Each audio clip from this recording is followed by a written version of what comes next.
and welcome to our Team Chat Tuesdays. Today, I am joined by LadyTheFUp coach Mia and her client, Alie. And Alie has been with us for just over a year now, I believe.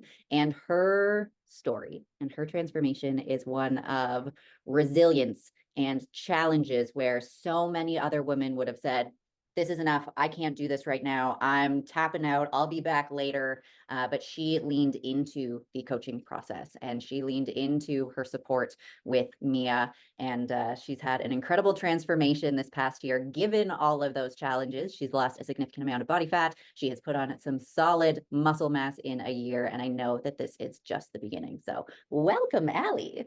Hi, thank you for having me. So to start, why don't you tell us what your life was like before LadyTheFUp and what you struggled with there? Yeah, well, my life before Lady the F Up was very chaotic. I struggled with a lot of different mental health issues. I struggled with not being confident, with being pretty insecure about myself and pretty much anything I did.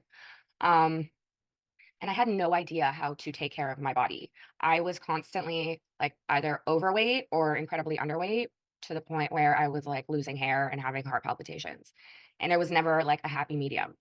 And it was always really frustrating for me because I would look at my mom and, I'd see what she ate and I saw that her body looked normal to me. And I couldn't understand why, I couldn't just eat the way she did and why it didn't work for me.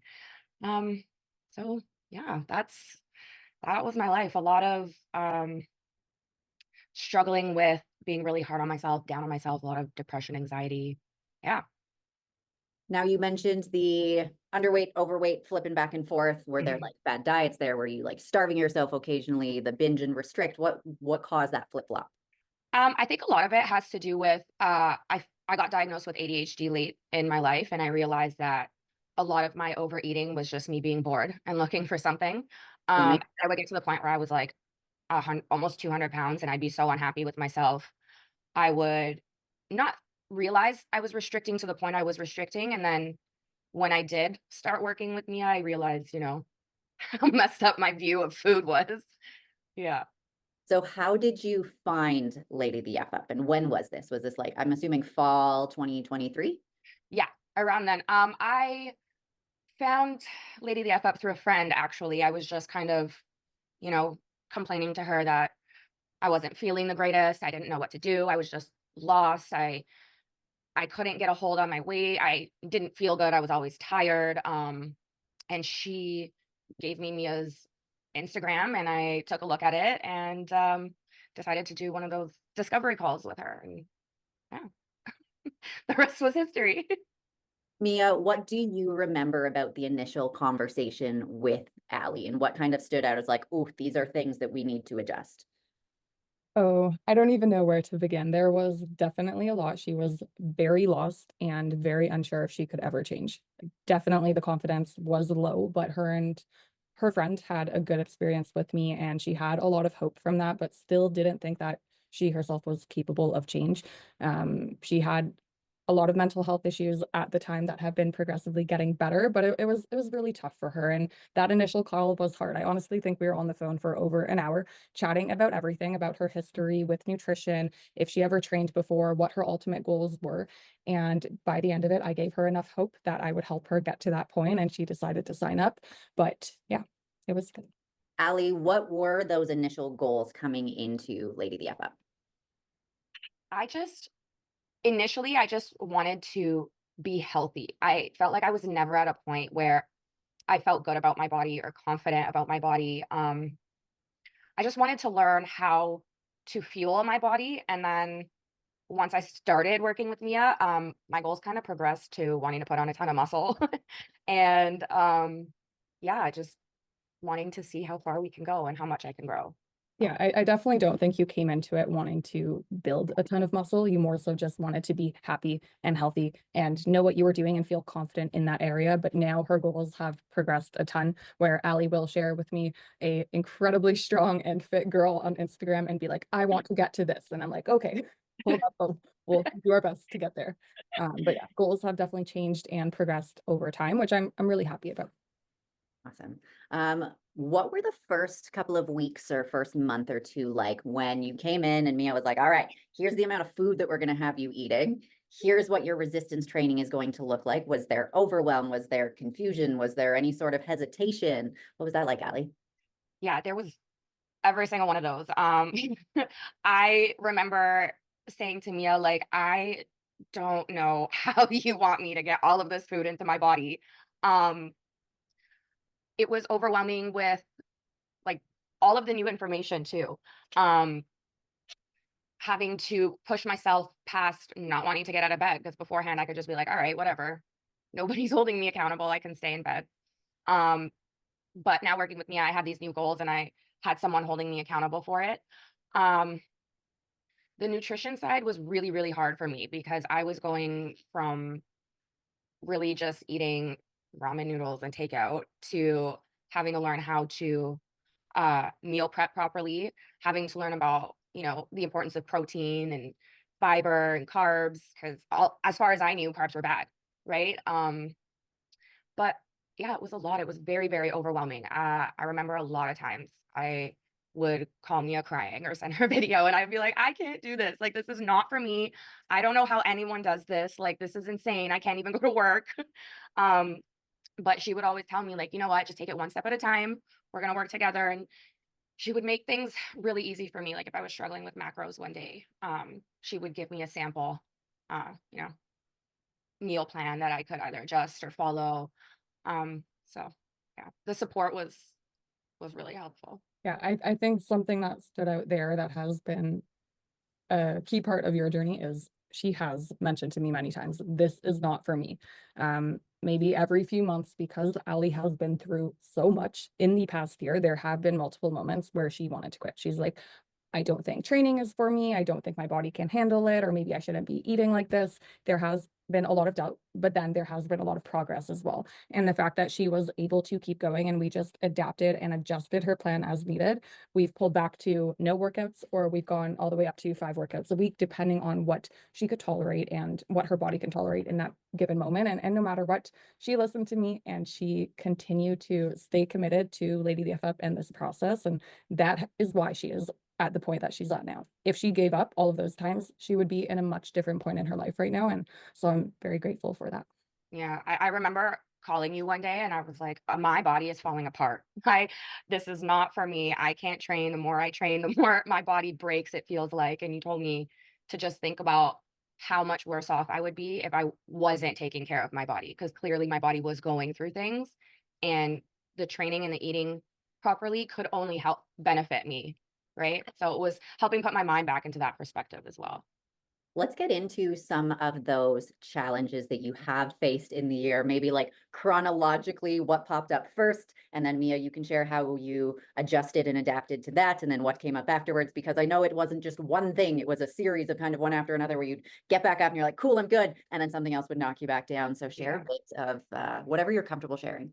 Yeah, I think at first it was a lot of my own self-doubt and my mental health. My mental health was really taking a toll at that point. And, I would look at all these women and my friends and see everything that they could do. And um, like when I first started, I wasn't even working like 3 days a week because of my mental health struggles. And, I would say to Mia, like, I don't know how I'm going to uh continue to do this and continue to push through when I can't even handle working. I get up and I do one workout and then I'm exhausted. I would sleep like 13 hours. Um, so that was kind of the first struggle. I had to kind of learn how to believe in myself, but also just trust the process and kind of like let go of the control. Um, and then once that started to pick up and I started to get this into the swing of things, it was just one work injury after another, and I think there were, like 3 or 4 work injuries, where I was continuously throwing out my back. I work with children, so I'm constantly bending and picking up little babies. So I threw out my back a couple of times pretty bad, and when that would happen, that would throw my mental health back because then I would be like, "Oh my god, now I can't work out. I'm gonna lose all this progress," and then I would just spiral, like the normal spiraling, and, I'd get on and start messaging me and I'd be like, oh my God, everything's falling apart. Like, I don't know what I'm going to do. And then again, she would tell me, like, calm down. We're going to take it one step at a time. Just because you take a step back, and she told me this countless times, that just because we had to slow down or take a step back, it doesn't mean that I'm not going to progress. And it took a lot for me to believe that. I think I really only truly believed it when I saw the pictures myself.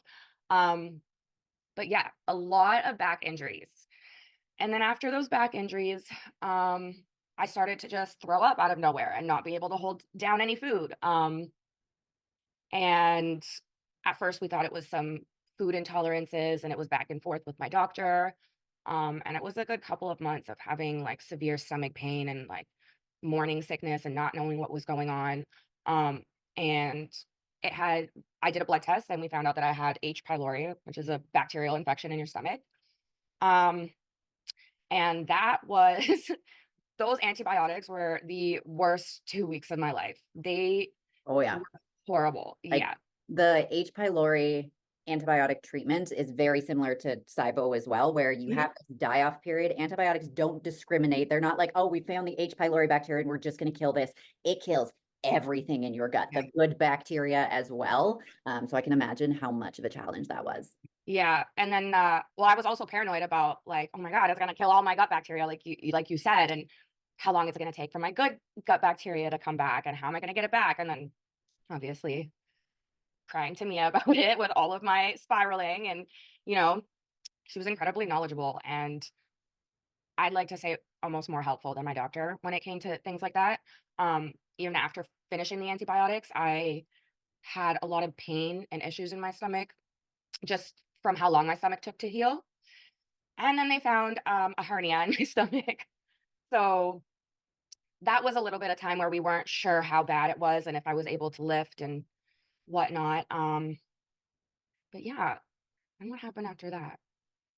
Oh, now I'm just struggling with carpal tunnel in my wrist, but we're taking it one day at a time. So it was a lot of series of events that I had absolutely no control over that caused me to either have to take a complete like break from the gym for a couple of weeks or completely change up my program. And there were many times where I had to even adjust my own goals because I wanted to be certain places where my body wasn't allowing me to get to. So I had to readjust my mindset and kind of think realistically and think about what I could do rather than what I couldn't do. Yeah. Mia, as all of these varying issues popped up and Alie reached out being like, hey, new thing, help. What did you find was a constant like characteristic or trait that got Alie through this? I think a big struggle for her while the issues came up was that she constantly compared herself to other people, maybe in LadyTheFUp or that she knew. And it was reminding her that her journey is going to be different and stopping is not going to get her anywhere, but she will progress, right? And there's always something that we can do. And I was repeating that over and over. And I promised her, if you do something, you will be happier. If you do something, it will be better than nothing. And so, like I said, we adapted every time and made sure that we still continued forward. Every week we had her check in. She was still trying to aim for some sort of goals each and every week, even if we pulled back on workouts. Maybe it was walking or the nutrition that we dialed in on. But honestly, I think the comparison was huge for her. Constantly saying, I'm not good enough for this. This is not for me. I'm not able to do everything that other people can do. I don't feel like my body is changing. The whole time it was slower because we had to take a few steps back at times, but she kept pushing forward. And that was honestly the biggest reminder that I had to give her, that no matter what she went through, there was something that we could do. And giving up was not an option, and she didn't. So Alie, on those really hard days mentally where you were like, what's the point? I'm never going to make it through this. How did you show up for yourself? And how did you get past that mental blockade? Yes, reaching out to Mia, but that's probably like 1 or 2 times a day, kind of back and forth stuff. What did you personally tell yourself? And what have you noticed in terms of a mindset shift of what you are capable of despite these challenges? Yeah, it was a lot of self work. I had to really sit down with myself and think, okay, why why am I telling myself these negative things? Where is it coming from? Um, Why do I care so much that I can't progress the same way someone else does? What does it matter? My life is not their life, and I will never be them. And regardless of if I could work out the same way, our bodies would not progress the same way. So it was a lot of really, really um deep work. I actually put myself through a life coaching course that was huge, because we were really focused on reflecting and really looking at where those feelings are coming from and where you're feeling it in your body. And uh, I think it just came to a point where I had to look at those things and say, okay, this doesn't serve me right now. Um, I would let myself have those feelings. I'd take a bath, get my nails done, maybe cry a little bit, um, but then kind of give my head a shake. And I always just had to remind myself that, it's not the end of the world. You've gone through worse. You have a whole life ahead of you. There are going to be crappy things that continue to happen. Um, and I was just tired of feeling weak and like I was a victim to my mental health. And I had to just flip the script. And it took a lot of work, a lot of self-talk. Yeah. I like to say that mindset and mental health is forever a work in progress. You're never going to be at the destination, and those challenges or mental blocks that popped up for the decades beforehand, they're still going to pop up. You just get better at dealing with it. And like you said, like calling yourself out and feeling the feelings, especially as a neurospicy person. Mhm. Neurospicies live a lot in the brain. We don't really feel what we feel in the body. So being able to be like, whoa, what emotions, what sensations, what's going on? Let me feel this, let me process it. And you named crying. Like crying is one of the best things you can do Oh, when I you're love it. stressed or overwhelmed, to release it instead of being like, I'm fine, everything's fine, because then you suppress it. And if you live up here, you suppress it, you don't feel it, but your subconscious knows it's there. Oh yeah, and my body got so good and my mind got so good at suppressing things that I would do it without even realizing it. It really took a lot of um awareness and really wanting to change and wanting to go through those uncomfortable feelings and reminding myself that okay, the more you practice it, the better it'll get and it won't be so yucky feeling the next time. Oh yeah. Totally. Yeah. What have you noticed in the past year when it comes to a shift in your self-confidence and your capabilities and recognizing what your potential is? Oh, it's completely changed. I have so much more confidence in myself than I ever have. And I think a lot of it has to do with the countless conversations that I've had with not only Mia, but like a lot of people about, like she said, comparison and thinking about why that even is an important thing. Sorry, I forgot your question. That's the Just like ADHD. mindset, potential, where you are now a year into it. Okay, yeah. So, yeah, I'm incredibly confident now.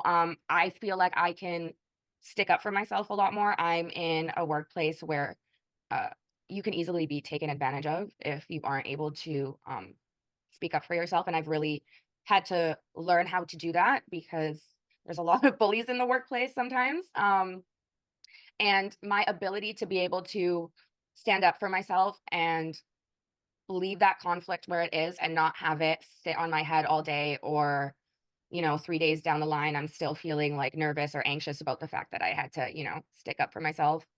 um the confidence is huge. I was a mousy little girl before that wouldn't even say boo to anyone, and now I'm talking like I would have never done this before ever, so this is huge. I want to jump in and to mention too that when we begun together, you were barely able to work 3 days a week. Mhm. Now you've gone to up to working 5 days a week. I know it is on and off depending on your injuries, but you were not able to tolerate that before. And now you're able to handle so much more mentally. And that confidence has been a huge factor in that as well. Being able to go in there and deal with problems head on rather than letting them eat you up like you previously would have. So that's been huge for Alie as well. And you're getting complimented all the time. She went from someone, comparing all the time. And now people are coming up to her and telling her, wow, you look incredibly fit. Wow, you have an incredible body. And it still shocks her to hear that because she has worked so hard for the last year and she felt like she was getting nowhere. And now it's finally paying off and people are finally recognizing. And I think that's a huge factor as well, making you feel better and more confident now, right? Yeah, totally. I mean, like I feel like the looks aren't everything, but it's nice to look like I actually am putting as much work into my body as I'm putting into my body. So it's definitely nice to get that recognition for sure. And my window of tolerance has gone from like not being able to handle any stress to like being able to handle 4 or 5 problems at a time. I did have this conversation with Mia recently where I was like, I don't understand why I can't handle as much as everybody. Like people that I know have 3 kids and they're working full time, but it's about slowly building up how much stress you can tolerate, especially coming from where I was coming from and dealing with the mental health issues I did. It takes a lot of work, but that's another huge thing that I'm noticing, being able to tolerate a lot more stressors in my life. Yeah. I feel like part of that as well is learning how to push to failure in your resistance training and what that pain feels like and how to calm your nervous system when it is like, holy shit, there's this weight and we don't know if we can move it. So I know that you guys train together as well. And I would love to hear about that experience. First from Mia, thinking to the first sessions that you guys did together and where she was and where her form was and the common mistakes that you saw compared to where she is now. So definitely her ability to push for one, right? We have to take it slow and build up her tolerance over time. Now she's at a point where she will push to failure and she is entirely focused on that set when we're working together and she doesn't get panicky. Whereas before, whenever she felt that initial pain, it was immediate panic, like, my body doesn't like this. I don't want to push any further, which is a natural response, right? You feel pain and you don't want to keep pushing it. So yeah, initial sessions, when we got to that point, we had to hold off often, and she didn't need maybe that much stimulus at the time anyway on her body. But as she progressed, I told her, hey, you need to start pushing it more and more. I'd get her to come in for a training session. Slowly, we built her up to the point where she could go to true failure. And now she's actually achieving that on her own, which I'm really proud of. But definitely it was panic at the beginning because it is hard to go into that state and stay calm. But now she's doing a great job at it. Focus was another thing for Alie. Eyes would be everywhere while we were training. So really teaching her how to focus on her set and do one thing at a time. That way she can get the most out of it. Alie, what have you noticed in your training compared to even before you joined Lady the F Up and what your training looked like there and a year later, despite the injuries and the setbacks and what that intensity feels like in your body now? Well, before, I mean, my training was just very basic. I did yoga videos and I ran on my treadmill. I would go to the gym sometimes, but it was just stuff I would see on like YouTube, like very basic. Um, I would constantly hurt myself. Things wouldn't feel right. Certain, like my shoulder would click, my wrists would hurt when they weren't supposed to. And like Mia said, when I would get anywhere close to failure, I would just panic. Like I think one time I actually cried. Was like, I cannot do this. So I definitely didn't push myself anywhere close to failure. Um, Now with how much I've learned, I'm able to focus more on what I'm doing when I'm working out. My mind muscle connection has improved drastically. It took a lot of work and it still does with certain things. I have to sometimes close my eyes and like really picture the muscles.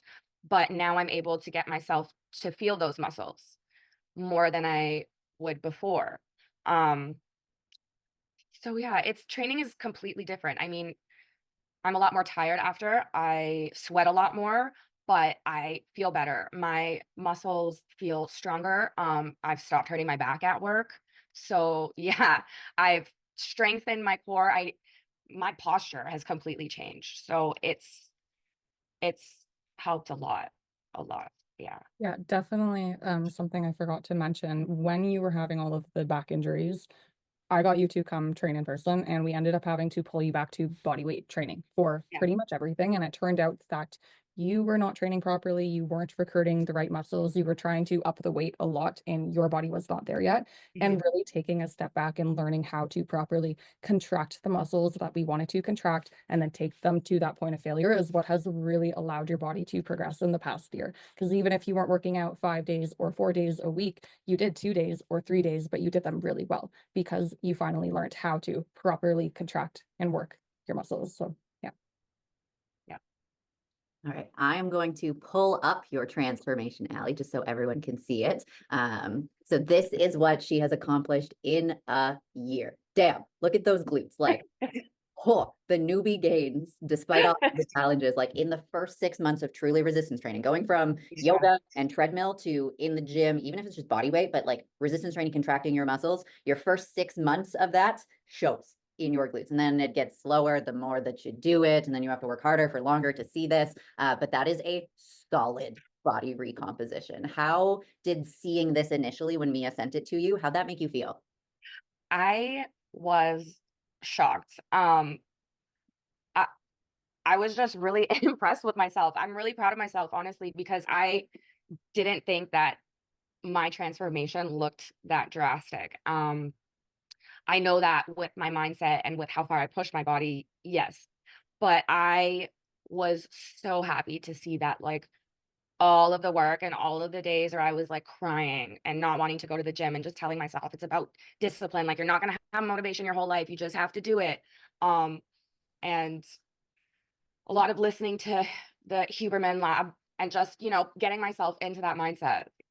So I remember when I sent that over to you, or I don't, yeah, I think I sent it over to you, and it was almost like a sigh of relief, like, "Ah, yeah, everything I have done is actually paying off." And now we have a photo to prove it. Because I think no matter how much I told you, you still weren't happy enough. You still didn't think you were ever going to get to the point that you wanted to get to. And yeah, that proved it to you and is now a good refresher for you when you are feeling down and when you are going through future obstacles and challenges.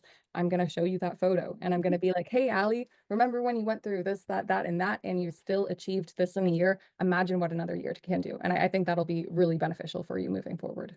yeah. It definitely helps with all the anxiety I used to get from having to slow down in the gym. And then now again with the tendonitis in my hand, like, I'm aware there's gonna be days where I just can't lift things. And now I think I have like a little bit of a peace of mind that, okay, you can just slow it down a little bit, but as long as you're consistent and you're continuing to put in the work and actually do the work when you're there, you'll get results. It might not be what I wanted at the beginning, but that result is way more than I could have ever like dreamt of, honestly. That, yeah. I love it. All right, I'm going to open up the chat for any sort of questions or comments for those that are attending live. And then, Alie, my final question for you is what is next? What are you looking to achieve in the next year? Oh, I want to learn everything I can. I've always been like that though, like a lot more muscle growth, a lot more mental growth. I'm hoping to have enough confidence in myself to take the leap and go back to working part-time and focus on my life coaching because that's where my passion is and that's where I'm happiest. But that's, yeah, that's where I'm hoping to go. Hopefully. And you will have Mia and myself and the entire Lady the FUp community supporting you through this. Thank you so much for joining us tonight, Mia. Thank you for taking the time as well. Next week, we will be back with another Lady the FUp journey transformation story. Yeah, you've been through a lot, Alie, and I just want to say congratulations for not giving up because there are so many women that have come to Lady the FUp. Something like that has popped up and they've made the choice of like, nope, I'm not going to continue. I'm going to take a break. I'll come back later. And they come back and they are way farther back than what they have been. And the fact that they still show up is great, but you chose to continue to lean into the process, do what you can, accept that you're going to have bad days, but bad days don't have to be fully bad weeks or bad months or bad years. And you're here as proof of that. Absolutely. Thank you so much. This has been so much more helpful to me than anything, honestly. Like, and that's why I stuck through it as much as I did, even though I wanted to quit so many times. I've gotten better with Lady the FUp than I have with any kind of therapy I've done. So I can't thank you guys enough. Thank you. Sending you so much love. All right, ladies, have a great night and we'll see you next week. Bye. Bye.